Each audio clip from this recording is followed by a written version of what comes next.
स्वागत है प्यारे बच्चों। आज हम 10वीं कक्षा के हिंदी विषय की 8वीं कविता अपनी गंध नहीं बेचूंगा इसका भावार्थ देखेंगे। इस कविता के कवि का नाम है बाल कवि बैरागी। बाल कवि बैरागी जी का जन्म 10 फरवरी 1931 को मध्य प्रदेश के मंदसौर में हुआ था। इन्होंने विक्रम विश्वविद्यालय से हिंदी में स्नातकोत्तर की उपाधि धारण की। इनका वास्तविक नाम श्री नंदराम दास बैरागी है। साहित्य एवं राजनीति में इन्हें विशेष रुचि है। बैरागी जी राजनीति में भी सक्रिय है। इन्होंने बाल साहित्य को समृद्ध किया है। इनकी कविताएं ओज गुण से संपन्न है। बाल कवि बैरागी जी की प्रमुख कृतियाँ हैं गौरव गीत, दर्द दीवानी, दो टुक, भावी रक्षक, आओ बच्चों, गाओ बच्चों आदि। अब थोड़ा सा कविता के बारे में जान लेते हैं। यह कविता एक गीत है। गीत हिंदी साहित्य की महत्वपूर्ण काव्य विधा है। जो गाया जाता है वह गीत होता है। इसमें एक मुखड़ा तथा कुछ अंतरे होते हैं। प्रत्येक अंतरे के बाद मुखड़े को दोहराया जाता है। प्रस्तुत गीत के द्वारा कवि बाल कवि बैरागी जी ने फूल के माध्यम से स्वाभिमान जैसे मानवीय गुण का दर्शन करवाया है। प्रस्तुत गीत से पता चलता है कि फूल किसी भी परिस्थिति में अपनी गंध नहीं बेचता, वह स्वाभिमानी है। मनुष्य को भी फूल के इस गुण को अपनाना चाहिए। प्रस्तुत कविता के माध्यम से बाल कवि बैरागी ने समझाया है कि स्वाभिमान ही जीवन है। व्यक्ति को परिस्थिति के प्रतिकूल होने के बावजूद भी अपने स्वाभिमान को नहीं बेचना चाहिए। स्वाभिमान व्यक्ति को जीवन में ऊंचा उठाने में सहायक सिद्ध होता है। स्वाभिमान के कारण ही व्यक्ति तेजस्वी बनता है। कवि कहते हैं कि फूल के पास अपनी गंध होती है। हम फूल की पंखुड़ियों को एक दूसरे से अलग कर सकते हैं, लेकिन चाहकर भी उसकी गंध को उससे अलग नहीं कर सकते। फूल अपनी स्वाभिमान रूपी गंध से अलग नहीं होना चाहता, इसीलिए वह कहता है कि चाहे कुछ भी हो जाए वह अपनी गंध नहीं बेचेगा। तो चलो बच्चों, कविता की शुरुआत करते हैं। चाहे सभी सुमन बिक जाए, चाहे ये उपवन बिक जाए, चाहे 100 फागुन बिक जाए, पर मैं गंध नहीं बेचूंगा, अपनी गंध नहीं बेचूंगा। इन पंक्तियों में फूल कहता है कि चाहे भले ही सारे सुमन बिक जाए या चाहे सारे उपवन भी बिक जाए, इतना ही नहीं चाहे 100 फागुन भी बिक जाए, फिर भी वह अपनी गंध नहीं बेचेगा। चाहे परिस्थिति प्रतिकूल हो या अनुकूल, वह अपनी गंध बेचने के लिए बिल्कुल भी तैयार नहीं होगा।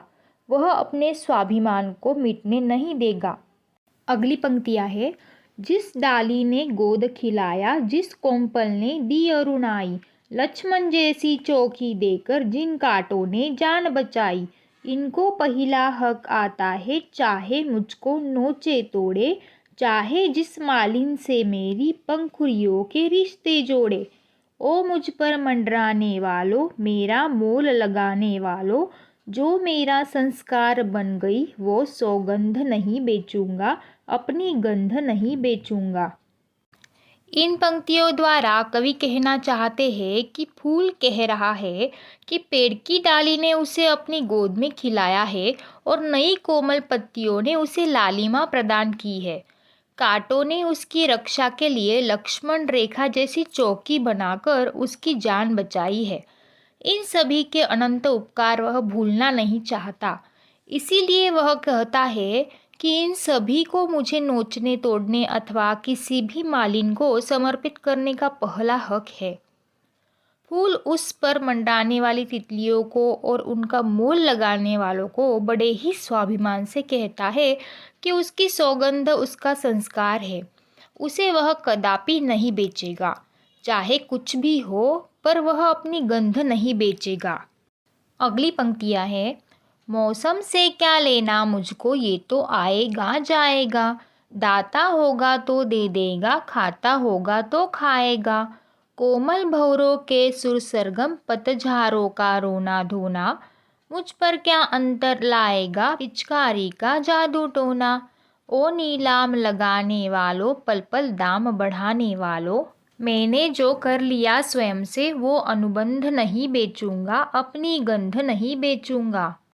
इन पंक्तियों द्वारा कवि कहना चाहते हैं कि फूल कह रहा है कि उसे किसी भी मौसम से सरोकार नहीं है, क्योंकि मौसम तो आते जाते रहते हैं।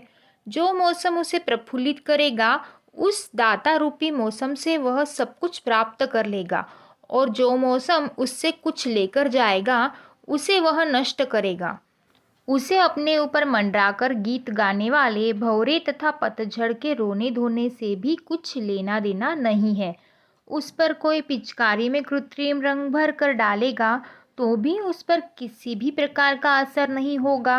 वह बड़े स्वाभिमान के साथ उसकी नीलामी लगाने वालों तथा पल पल उसकी कीमत बढ़ाने वालों से कहता है कि उसने अपने आप से समझौता कर लिया है कि वह अपनी गंध नहीं बेचेगा।